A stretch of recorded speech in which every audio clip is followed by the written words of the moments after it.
Thank you all so much for being here this evening. My name is Neil Romanowski. I'm the Dean of Libraries. And it's my pleasure to welcome you to the second of our Authors Alden events for the academic year.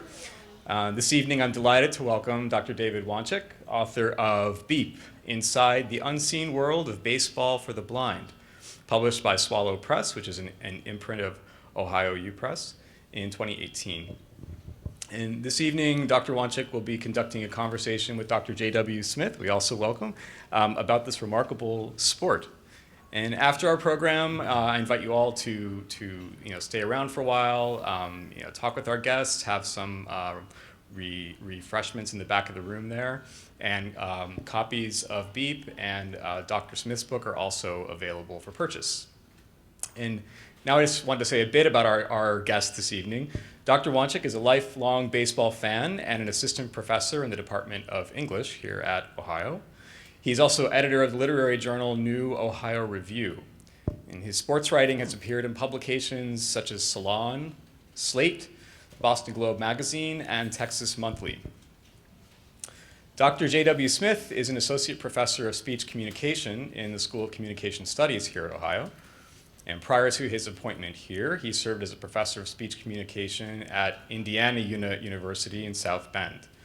He's published articles in the Braille Monitor and is author of the book Communications and Campaigns, and has presented and taught widely on diverse topics such as interviewing skills, parliamentary procedure, and stress management.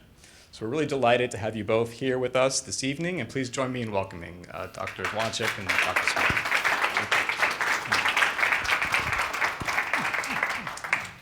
Thank you all for being here. It's a real pleasure to be at the library in particular, where I remember in 2014 being buried in the library in the first floor with Lorraine Wachna, looking at some microfiche from a Minnesota newspaper in 1976 to try to dig up one detail about beep baseball.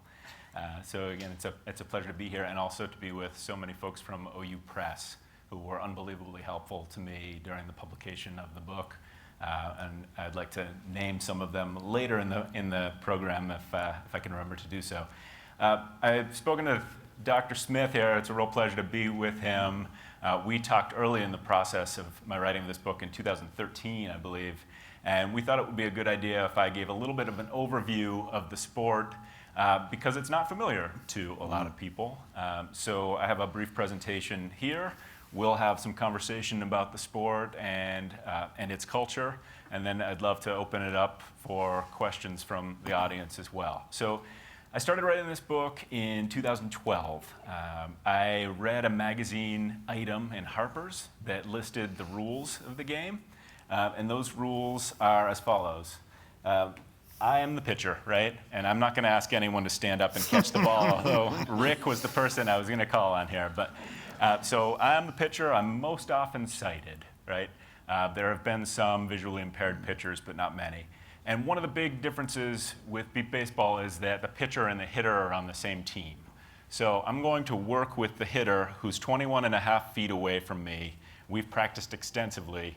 He's blind or visually impaired and also blindfolded to make sure all of his sight is canceled out. And I'm going to say something like, oh, all right, here, Dennis, we're here. It's you and me. It's you and me. We got it. We've done this a million times, right? All right, right, ready, set, ready, ball.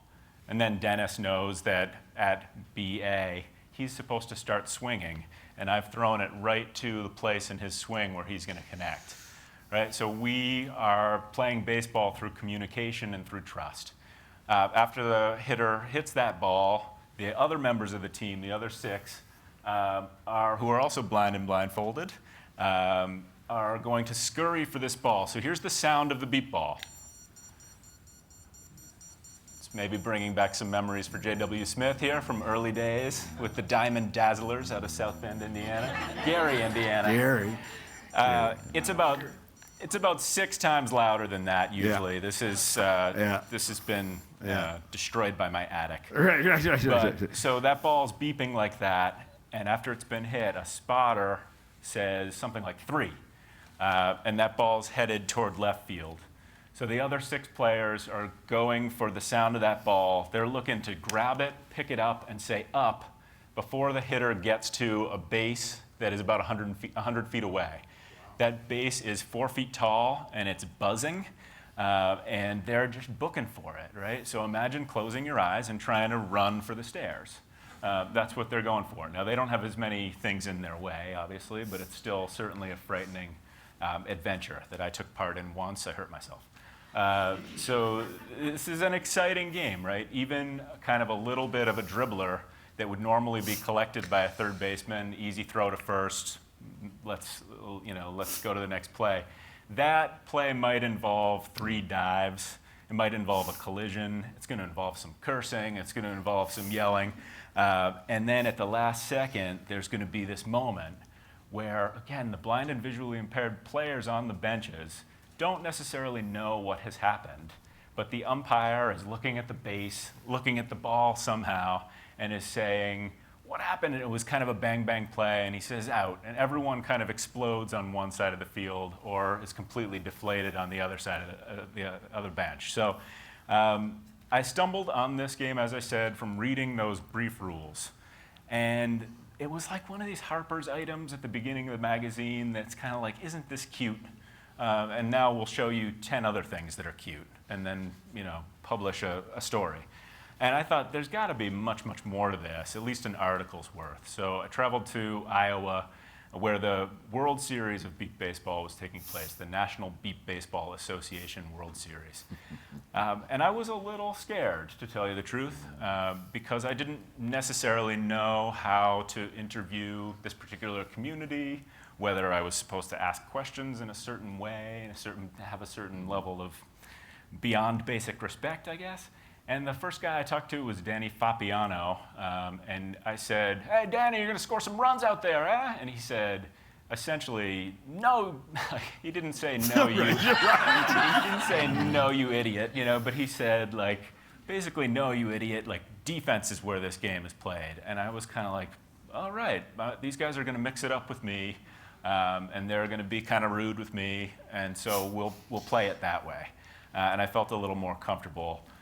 Wrote an article, put it on the back burner, and then about 6 months later, the World Series was coming up. I realized the World Series was coming up again pretty quickly, and I said, I think we can do this. In that first game that I witnessed, the Austin Blackhawks had kind of steamrolled through the World Series, and they were looking to win their first championship in 13 years. They had a brother-brother duo, sighted and blind brothers, and they really wanted to get back to the top of the heap. They were about to do that, and they lost to Taiwan Home Run, a team that they had taught how to play beep baseball in 1999 by flying to Taiwan and kind of beating them terribly. The government of Taiwan then supported Taiwanese beep baseball, and they got really, really good, and they started getting under the skin of the Austin Blackhawks pretty badly. So the arc of the story is to kind of see the Austin Blackhawks lose painfully, the way that my Boston Red Sox always lost painfully, and Rick's Boston Red Sox always lost painfully, and that made sense to me. We would follow them. And through a couple of series, it became sort of, will they be able to get this monkey off their back? And at the same time, while I was kind of following those two teams, I took some detours to follow the Boston Renegades and the Indy Thunder, and also to get involved in some of the backstories of the players, which are very fascinating. Involve trauma, involve perseverance, involve just general sense of humor for many of them. So here we have the rules. We talk a little bit about the history of the game.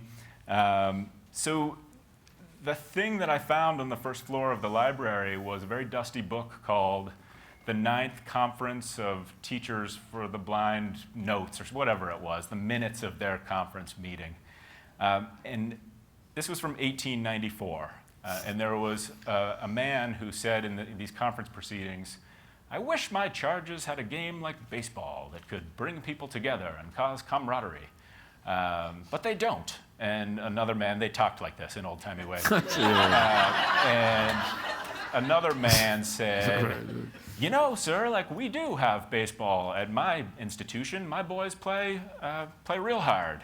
And he went on to explain that game. It was basically just a just a ball that they would throw at each other, and so there was no sound, and they would swing. They got into this little conversation about what it was to play baseball as a blind person. And in the first kind of 15 years of mentions about this game, there was a lot of discussion about like how careful should we be? And how much do blind people deserve to have an opportunity to get hurt and to kind of be rough and tumble? Should they be treated with kid gloves? Should they be protected? That is still one of the big questions of beep baseball with volunteers and families. So it was great to find that here in the library, this dusty old book, and see that at the very beginning, there was a discussion about, well, this is a great game. And then immediately someone said, and you know, right? You know this discussion. Immediately someone said, should there be ropes between the bases? The bases are trees. Do they ever run into them? Is that scary? And one of the guys said, yeah, they sure do. And then they know better, right? And so that happened in 1894. There are some brief mentions in 1910 of kind of a tin can baseball that was played in South Carolina. This up on the screen is an image of a game from 1938 that was played in Oakland, and it was one of the first organized games of sound baseball, it was called at the time. And as you can see here, this is a field that's about the size of a tennis court. I think there are 9 players around the outside there, around the baseline, and the batter has kind of a field hockey stick. I was able to see kind of an old newsreel of this game, and it's just reemerged on Facebook in beep baseball circles this week, coincidentally enough. And it's a terrible game. It's like you swat this ball, and then someone has to pick it up and throw it to a base. It's essentially impossible to make an out, and scores were 138 to 52 or whatever. And they would say, you know, we'll get a right good game going soon when we kind of get the rules ready, right? So this is 1938. This is soon after Social Security Act, which had gotten a little bit of income for visually impaired people. There were kind of movements to increase opportunities in some ways, be a bit more progressive. And so this sport emerged from that culture and era. So this is a wonderful, wonderful moment in the history of baseball for the blind. And it's an image of a little boy named John Ross sitting with someone you likely recognize, Babe Ruth. In 1948, Babe Ruth was dying. He had throat cancer. And he was on a tour of some kind through the upper Midwest. I haven't been able to find out what he was doing, but he was doing some sort of publicity, barnstorming in some way. And he had some appointments in Minnesota to have interviews, and he canceled all of them because he was too ill. But he sat with John Ross, this little blind child, who was the #1 sports fan in Minneapolis, the newspaper called him. And John Ross, he actually had some degenerative eye situations, and then was blinded playing football in his family's front yard. This is gruesome, and you get used to gruesome stories when you follow this sport, but he tumbled into a rose bush and suffered an injury that hastened his blindness. His parents did not stop him from playing sports. He became a state wrestling champion, among many other adventures. But here in 1948, he was able to interview Babe Ruth. And he asked Babe Ruth, who was famously both a pitcher and a slugger, hey, Babe, what would you rather do? Would you rather be on the mound or rather be out there? And Babe Ruth said, I'd like to be in there every day. That's how much I like to play. I think that tells you, Johnny. In John Ross's memoir, Feeling Sports, it's called, he noted that this moment was one of the moments that he decided that he too wanted to be in there every day, that he wanted to try as many things as possible, whether it was, as I said, being a wrestling champion, starting a magazine called Success, which folded after 3 issues, sadly, opening a bar, being a teacher, being a journalist, right? He attempted to be a journalist in Minnesota and was often told, well, we would need to hire someone else to help you, and that door was shut on him. But he, again, had all of these adventures and kind of is part of the early spirit of baseball for the blind in that he would do some reckless things. He was known to run down water slides. He broke his foot running down a twisted water slide. And that sort of, I think, verve kind of got the game going. So when he grew up a little bit, he was given this ball, or a ball very much like it, and told by some volunteers, hey, go out and see what you can do with this. And he developed the rules of the game that I had kind of described earlier to you. Another moment in the history of beep baseball, its key is 1964. A man named Charlie Fairbanks heard from the Colorado School for the Deaf and Blind that they needed a beeping ball of some kind so that their kindergartners could play tag. Right? This was what they needed this thing for. He went into his basement. He worked for the telephone company, so he had all these doohickeys downstairs in his basement, and he started making prototypes. He tried a golf ball, tennis ball. One of the versions had a zipper. I call it fly ball, and that didn't catch on. Yeah.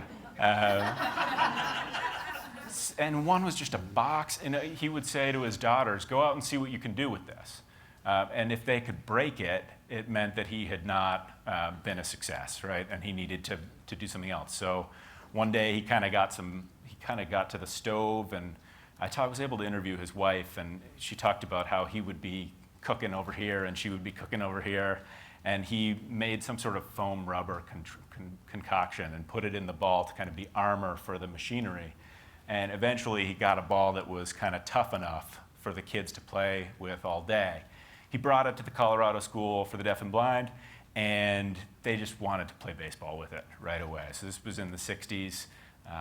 They were listening to St. Louis Cardinals games on the radio for the most part, even in Colorado, and that got going in that way.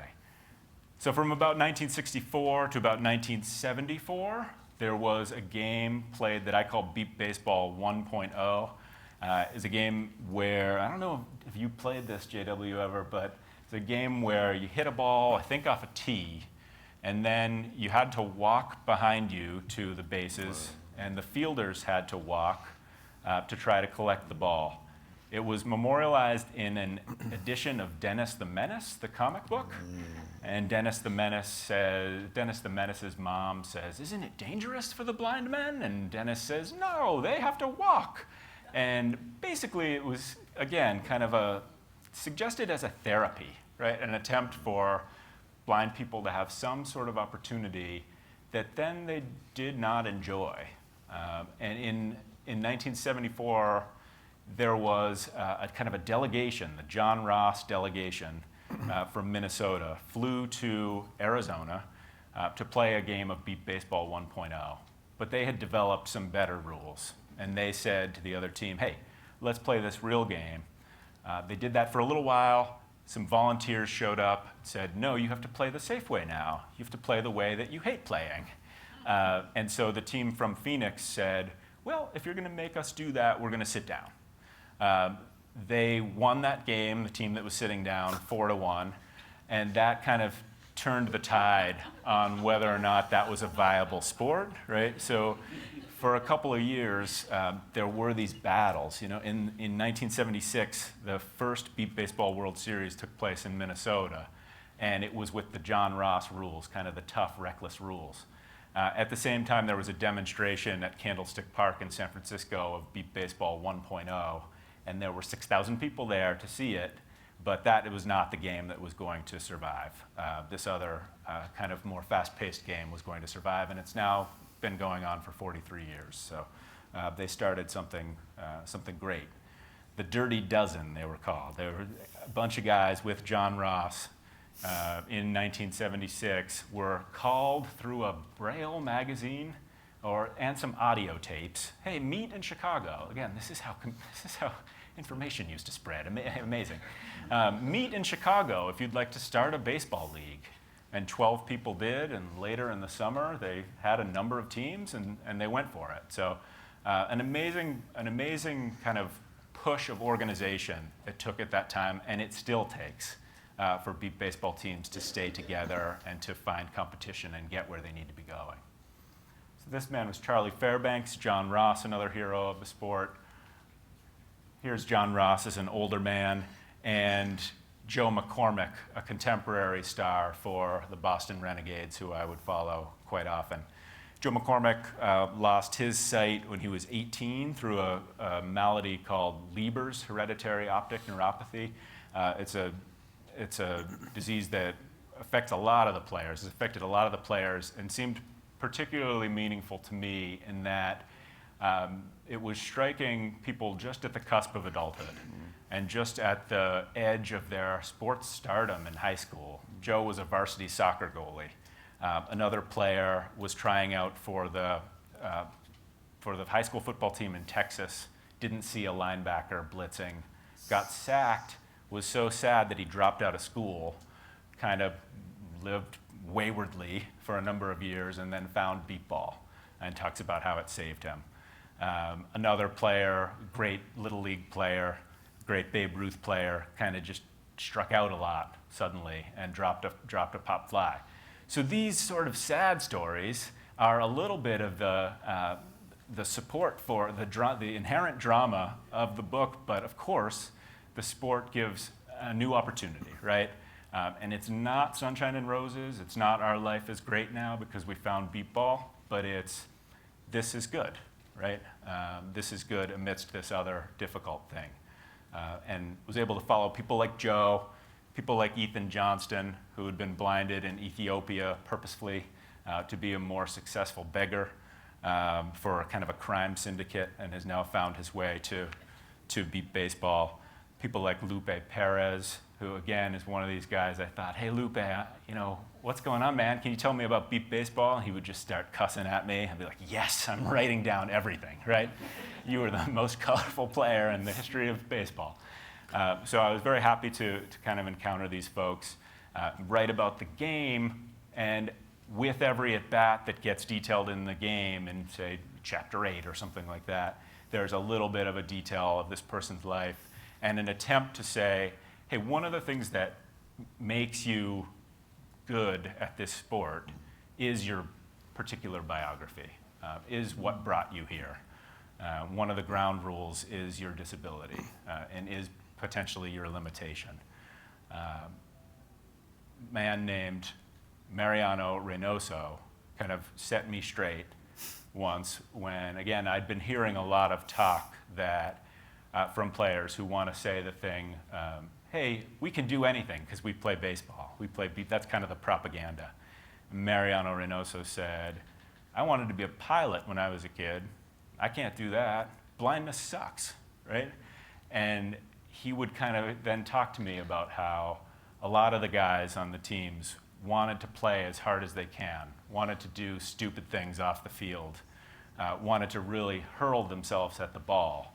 And what he would say is, if you run as fast as you can and you hurl yourself at the ball as fast as you want to, you don't succeed.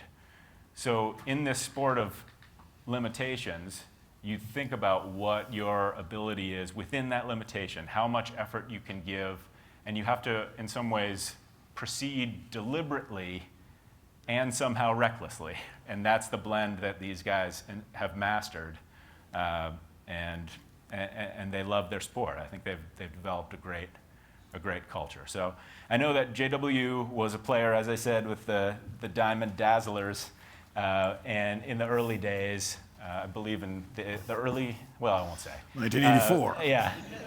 But I had talked to JW early on because of some of my concerns. Again, I see some nonfiction folks in the audience. Some of my concerns about how I would approach a story about a group that was not mine, right? And I still have some of those difficulties when I think about this book and might have written it differently. Even now, that culture has changed, even since 2013 and 14. And, I think we talked a little bit about as long as you listen and as long as you kind of cede some of your judgment and reserve some of your judgment, that you can potentially proceed and do this. And that doesn't mean I did it without mistakes or without turmoil. But it was certainly great to have that conversation with him. And I would love to hear his response, his thoughts about the game and what it's done for the players in the league, and certainly answer any questions that he has too. Well, let's give David a hand for this overview here. This is that's taking a lot of complex information and making it pretty clear. I'm going to give you the highest compliment I can give an author, and that is to say, you've done well. I had my doubts about if anyone could ever do that because, as you know, sighted people just don't understand that world. What I appreciate about your book, and I'm telling you, this is a good read, and is your ability to combine the topic with your own sort of personal transformation, but your willingness to be raw and real when you need it to be. And that comes across. What Dave didn't tell you is that one of the things he really wanted to do in the book is he wanted to play, right? He wanted to be in the game and out there playing. And so something he said quickly, everybody has to be blindfolded, because something he didn't cover is there's always people who think, well, that guy is too good, he's got to be cheating. He can really see. Talk some more about that, Dave. Sure. So in the first World Series that I really seriously covered, the battle was again between the Austin Blackhawks and Taiwan Home Run. And again, I kind of thought I was writing a book about personalities. I knew I could move beyond inspiration a little bit, but what I didn't expect to encounter was that the Austin, Texas team would be accusing the Taiwanese team of having just like a horrible cheater. Right? Yes, that yes. This man, Ching Kai-chen, had been blinded in a motorcycle accident, but he'd never played the sport before, seemingly, as far as everyone knew. He was wearing a really complicated mask, and he would run and he would tip his head back and just kind of run straight for the ball. And all the players were saying, there's no way he can do that. I've been playing since the 80s and we've never done that. At the same time, they were not seeing what he was doing. They were hearing, through multiple different sources, kind of the mythology of this new player, which is another kind of incredibly strange thing about beepball, which is it is a kind of game of language and a game of rumor. And in this case, Ching Kai-chen was so aggravating to the whole league that a new rule was put into place after they won the World Series, and he was celebrated and feted. There would be a way to patch people even additionally underneath their blindfolds with kind of eye cups. And then it's like, I don't know, anyway. Right. So eye cups and then a blindfold. And when that was done to him 2 years later, after he was kind of scared away from the sport because of vitriol, he was no longer good. And it kind of presented me with a real crisis, which was, do I call out a person who was blinded in a motorcycle accident and is living a hard life in Taiwan for being a baseball cheater and somehow give him that sort of label? I was able to translate some Chinese Mandarin kind of news articles that suggested there's been some doubts about him in Taiwan too. And I went to Taiwan and I met him and I wanted to kind of get his story.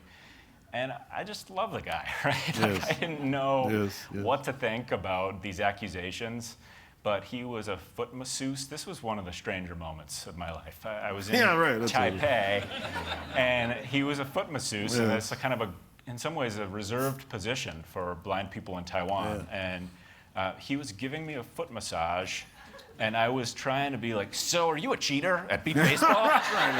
Right. And, he basically said he was sad that had happened. And so what that did, I guess, for the story was it made me encounter how much this mattered to the Austin, Texas team and the Taiwanese team, and how much they were going to remember this forever, right? Like this is a group of about 400 people who tell stories about things that happened in 1986 as though they happened yesterday. Yeah.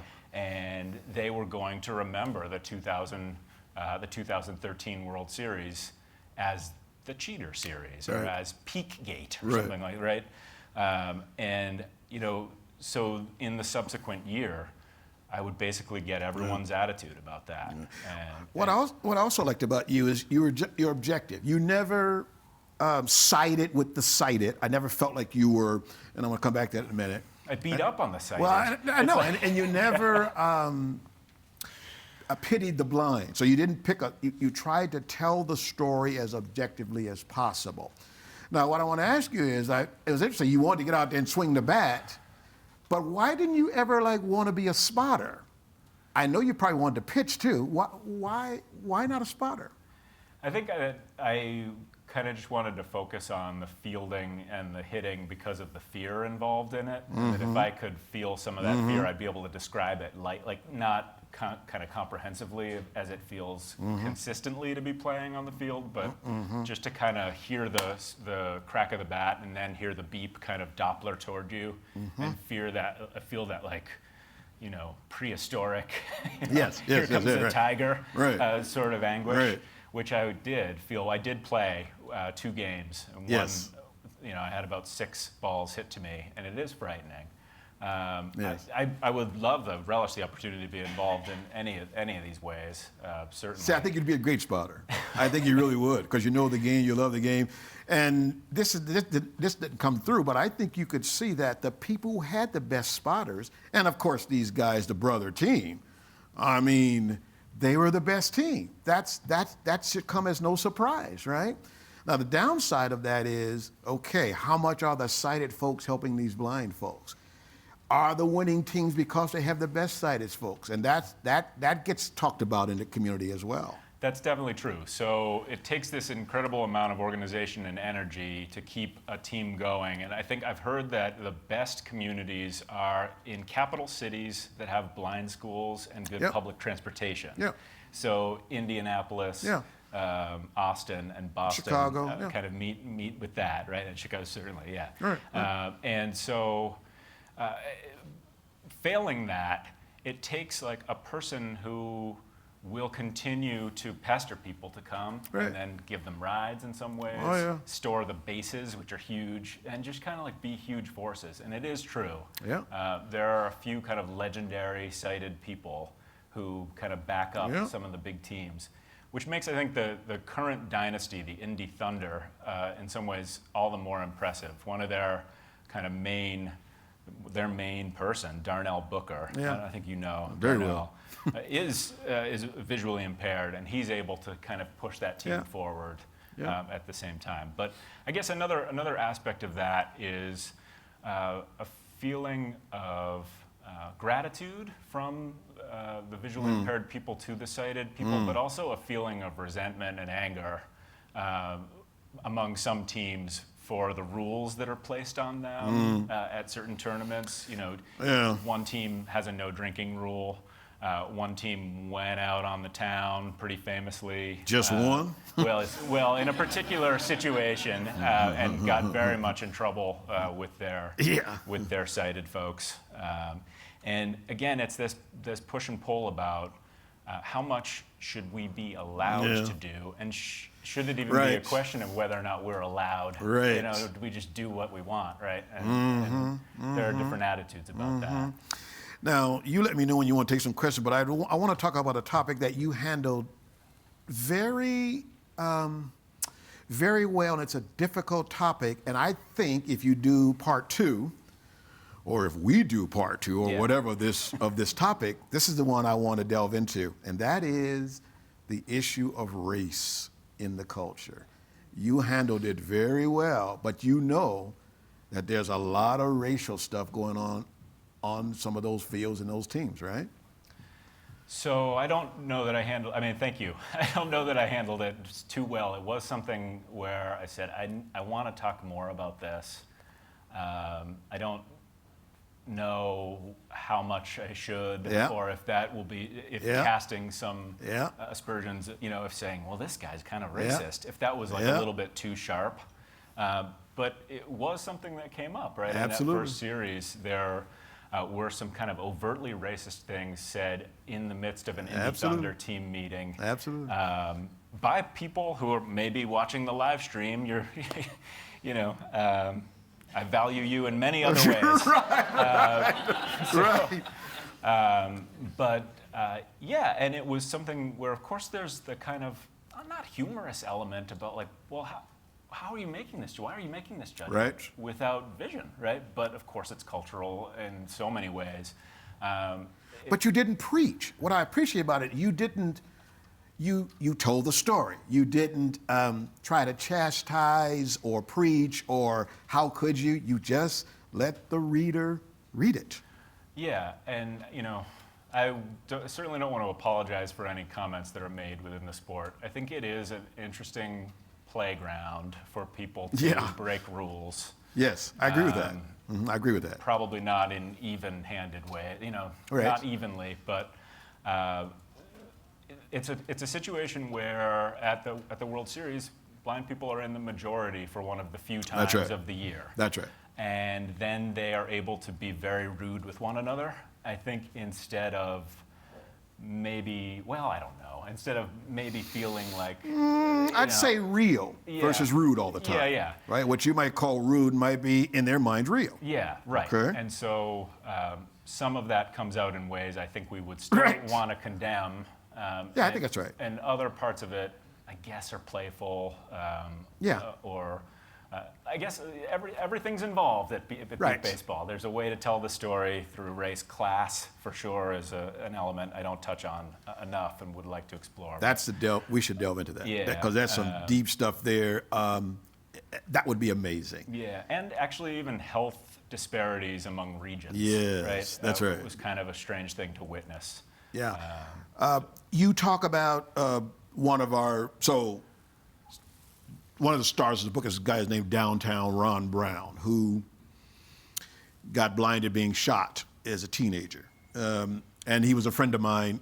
I was there the first day he came to school after being blinded. And we started the same team together in 1984.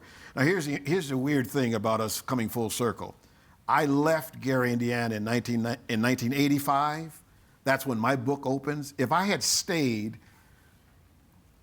you would probably have been interviewing me along with Downtown Ron Brown. I would have been on that same team Right. 35 years later, more than likely. Right. But when I left the state, I really left my contacts with the game. But talk a little bit about Ron. So, as you said, Ron had been shot in kind of a random incident in Gary, Indiana, by someone who was, I think, just firing out his window. That's right. I don't think it was. That's right. I don't know that there was any That's right. animus between people or Nope. any sort of anything. Nope. And he said, actually, and this is one of the stories that I came to revere, but also sometimes kind of question, I guess, Yes. a little bit. Yes. He said he was slated to do a certain kind of work. He was going to graduate high school and do a certain kind of work. And he points to his blinding as something that kind of drove him toward further education. Yeah. Now, like, I kind of love that story. Yeah. But I also think, is that a story, I know. you know, that is, well, and is it totally true? I know. Right? Yeah. I know. But a great man, a business owner, and as you mentioned, Downtown Ron Brown in the Hall of Fame of the Beat Baseball of the National Beat Baseball Association, known for his kind of tremendous blasts, and that's how he got his nickname. And he points out on a team, so I'm 60 now, Ron's probably about my same age. On a team, you could have, of the 6 players, an 18-year-old and a 60-year-old. I mean, and equally, you know, so you see these 60-year-old guys trying to run down this line and pulling hamstrings and everything else, but they're just glad to be out there with those 18-year-olds. Absolutely. It's amazing. And Ron is the dean of the Indy Thunder, and in one incident in the book, there's a call that's kind of botched by an umpire. Oh yeah, that's a good scene. He comes wandering out. That's and a good scene. The pitcher, Kevin Simpson of the Austin Blackhawks, who is, again, you know, this unbelievably spirited hero. Yes. And also like kind of a rough and tumble. Oh, yeah. Like, you know. Oh, yeah. Anyway, like a bit of a jackass sometimes. Well, like he says, "This don't concern you, Ron Brown." And then Ron Brown turns around and mutters, not knowing there was a reporter there, like, "Tell me what don't concern me, I'll come out and kick your ass," right? And it's just like, I got to feel like I was on the bench. Because in some ways, it's like kind of a small community, and I was allowed to have some kind of access to these small moments, right? And it's a talk, right? Yeah. You're communicating all that stuff. And I want people to get the sense of, because he does this well in the book, but, okay, so you go to a ball game, you're ready to cheer. Well, you got to wait to cheer, right? You can't disrupt the game. Yeah. You're like, "Oh, that's my baby. Shut up." Yeah. He's got to hear the ball, and they got to hear the ball to get the ball. So you got to shut up, and you got to wait till somebody says, "Now you can cheer." It's a whole different world. Yeah, and it's a kind of beautiful excitement because there's that slowness about the game. Kind of getting someone to the plate might even take a minute, Right, that's right. And then there are those eruptions. I mean, it's what we still have in baseball, kind of what we value about baseball, Right. even though it's a long game and kind of a plodding game and a plodding season, that allows for kind of a bigger contrast suddenly in the excitement, and that definitely is what's going on in beep ball too. So yeah. You want to take questions? I can ask you 1,000. Yeah, So. we can take some questions, I think. Yeah, if people have questions. Jack Wright. Is it an all-male sport? No, so it's not, but it's not as inclusive as it ought to be. I Right. don't know that there's a woman who started in the final, for instance. The World Series of Beep Ball has about 20 teams, and then they kind of winnow down to Right. 2 teams. I guess I was asking, is there a woman's league?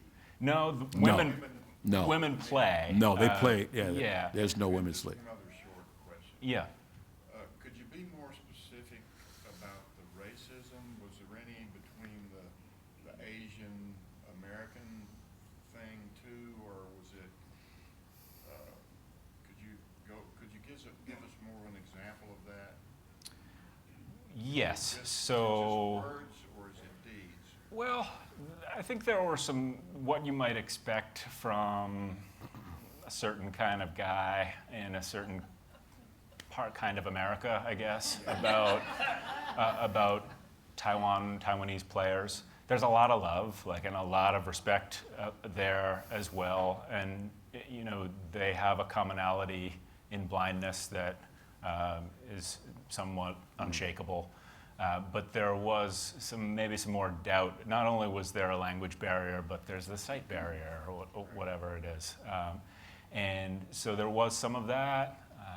And the Hispanic players as well. So you're right, Jack. It is multicultural in that sense. Sometimes subtle, sometimes not so subtle. Yeah. Yeah. Yeah. Lorraine Wachner. So did you also, talking to baseball players that are just your normal baseball players that play your normal 200-hour game, have you talked to any baseball players that aren't visually impaired, and do they have thoughts about it? Do they get involved? Is there any kind of connection? Yeah, so the question is about whether or not I heard any kind of Right. response to the game from baseball players. And I was able to interview Pedro Martinez. So Oh yeah, that's right. kind That's a great chapter. Yeah, kind of my favorite player growing up. Pedro Martinez, a kind of Cy Young award-winning pitcher for the Mets, Expos, Dodgers, but most importantly for the Red Sox. And he was at an exhibition game in the Dominican Republic that was a very strange event that I Right. was able to be at, Right. where kind of somehow someone with a lot of money had gotten 4,000 people together to kind of boost the sport and kind of invent this team in the Dominican Republic. And Pedro Martinez was there as a dignitary, and so was the vice president of the Dominican Republic and so on. And I kind of cornered him and was shaking. I was like, Pedro, first of all, I love you. And second of all, what do you think of beep ball means for this culture? And he immediately switched into, I better be bland. and said something about, it's good to get people together and to give everyone an opportunity, which is correct, but was not kind of the view of like, this is exciting, and these guys are doing something kind of fascinating on its own without it being a social point, which of course it is a social point, right? And of course there is something inspiring or whatever, but I wanted him to kind of be excited about it. I think by the end of that day, he hopefully was more. But beyond that, Moises Alou, who was at Expo, was also there. Chicago Cub too, sir, which is my team. Yeah. Just saying. Well, we can congratulate each other. There you go. And now we can. Right. Yes. And Moises Alou just said, this is harder than it seems, or something, right? And I think anyone who puts on a blindfold suddenly knows that their situation is completely different. But yeah, I was able to get some response from a few people. I want to point out also that something, he's talking about the team from China, and these players will go, like for example, Texas, people will travel hundreds of miles to be on a team, right?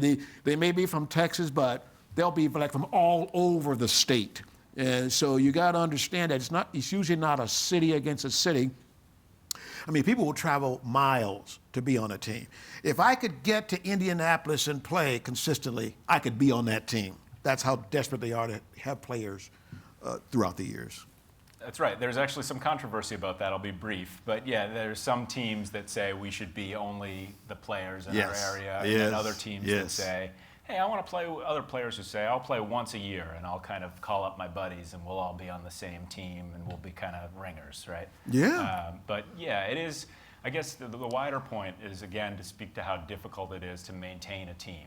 There was a team in Columbus that's folded. It's tough. There's a team in Cleveland that is like kind of alive. Hanging on, it's tough. And they haven't played in a World Series in a while, I don't think. And, it takes a lot of resources. It took Taiwan $45,000 to fly to the series, and they needed, a backer for that after the government withdrew support. And yeah, like we said, it takes a lot of cooperation. One great thing that's happening right now, the game is they're trying to spread the game beyond North America and Asia. And Mariano Reynoso, who I mentioned, is headed down. Do you know about this? He's headed down to Argentina to try to get the game going in South America, with I think an eventual goal being that it will be a Paralympic sport. It has to exist in a number of different continents. And so there is this move to make this a wider cultural thing. Quick comment about resources before you take another question. Keep in mind that in the blind community, the unemployment rate is like 68 or 70%. So these players are really, most of them are living on SSI, sometimes $400 or $500 a month, literally. And so this sport provides a lot for them, but they have very meager resources. Yeah, that's right. So it takes a lot to get to the series. People band together for these reasons. There are some challenged athletics fund grants. I think that's what that's called. But as we talked about, there are class issues where some teams have the resources, have the ability to band together in different ways, and other teams are just getting a donated van at the last second to drive 1,500 miles. Yeah, that's right. Absolutely. That's great to point out. Are there other questions? Yes. Yes. Approximately how many teams are out there currently, just out of curiosity? And then what would it take for somebody to want to start a team? So I estimate there's between 20 and 35 teams, but because there are so many that are kind of not really extant, it's hard to say for sure. In terms of starting a team, you just need to have $350 to buy 10 of these and have, spend more to have bases. And then again, just have the organizational prowess to keep getting dozens of people who have some difficulty getting places sometimes to particular practices and particular games. I've kind of tried to get my brother to start one in Washington, D.C., and he won't bite. But Yeah, it's a lot of work. And Columbus had the best chance here. I'm surprised Cincinnati's never done it. It's tough because you got to field 6 players, and you need to have 9 to 12, and that's just the players. Then you got to have the other side. The main thing, you got to have a pitcher catcher combo that really wants to be consistent. It's a tough thing. By the way, I still have my bat from 1984. I should have brought that thing. It's in my closet, and I just thought about it sitting here. Doggone it. I just wish I had bases. That's always a good problem. I know. Lorraine, Yes, and what do you call that thing? The lines and the bases, the field? the field. Yeah. Yes. As you can see, I know nothing about it. That's all right. Do they have to set it up every time because it's a certain different size? Are there, for bigger teams, do they have fields they can just always go to? Or is it always something you have to hook the whole thing up every time you play? I think it's a different situation for different teams, and they can hold practices without having the whole base situation up there. But at the World Series, there always needs to be a cheap hotel. So it was in Tulsa, and there needs to be like a giant soccer field, and there needs to be like an involved Rotary Club or Lions Club or something like that that will just say, we'll send 100 people to this field to, drive golf carts around and do everything that needs to be done. So it doesn't necessarily need to be set up, but for the World Series, there are 10 fields, and at 9 a.m. on a Tuesday, 10 beat balls get all activated, occupied. and it's kind of a beautiful sound. Yeah, Bonnie. So he's going to clock the ball. I mean, how far does the ball go typically? It's probably in your book, and I think you showed a little art, right? And obviously, they hit it all over the place. That's right. That's what the spotters are there for. But, Yeah. I mean, can they hit a 200-foot home run or whatever? Do you want to take this one? Oh, they've been hit and really hit. Hit and destroy the ball, lost. Oh, yeah. It just depends. If you make the right contact and get the right swing, oh, yeah, they can go a long, long way. So the home run is 170 feet. I saw that on the Yeah, and that has happened like 4 times since I've been paying attention. They should move it in and increase the home run amounts, but every once in a while someone does clock one that far. For the most part, it's like line drives to left field, and then the sighted person has to shout one number. It has to be in English. This is a kind of anti-Taiwanese racism potentially that was put into the books. Yeah, good point. And then everyone kind of runs for it. The best teams are organized enough to be in lanes on defense so they don't run into each other. Right. So if the spotter says 2, which I typically played, that meant it was in my general area, and I get the first dibs at it. But if I'm fumbling around and can't get it, then everybody knows it's 2. They can come help as best they can without killing me or each other. Yeah. Does each batter bring his or her own pitcher? Is that then they run if they hit? Well, so there are some players who have preferred pitchers. For the most part, the one team has one pitcher, and they maybe are always like grooming a second pitcher just in case that person gets clocked. And they get hit a lot. They've been like a lot of tooth loss from people being hit by line drives. Right. But that pitcher really needs to work with the players pretty obsessively to kind of get the timing down. And then, yes, when the hitters hit, they do have to run 100 feet either to first base. I should have mentioned this That's earlier. right. It's 2 bases, right. Yeah, an umpire can flick a switch to make third base run. And you never know which one he's going to flick. When I got a chance to play, I made contact once, and I ran to first base because that's what I used to do in the backyard. You make contact, you run that way, right? And they tricked me, and You went to the wrong base. They flipped third base. And I started running across the field, and someone said, "Stop!" because I was just about to, stampede over the third baseman, poor defenseless third baseman. But so I was 0 for 4 with 3 strikeouts and 1 horrible interference. I like how you talked about that experienced pitcher who's just a legend, and how he talked about he would adjust his pitches as the players got tired because he knew their bats were gonna. That was amazing. The science to it. He worked with them so long. He knew as the game wore on, they got tired. He adjusted his pitches. That was so amazing to me. It's really lovely, actually, how he knows, and many of the pitchers kind of know the players Yep. and know to kind of make them feel comfortable. Yeah. And they're in that sort of communication, just a unique communication. Yeah. And sometimes the pitcher and the catcher, who are, again, mostly sighted, will kind of whisper, he's swinging low or something. And That's so right. That's right. And they'll talk to the catcher. Right? By the way, if we start one down here, I want you to pitch. I'll pitch. And I have an uppercut, so I kind of swing high. So you keep that in mind. Pitch a low ball, right? There you go. Maybe take one more question if someone has one.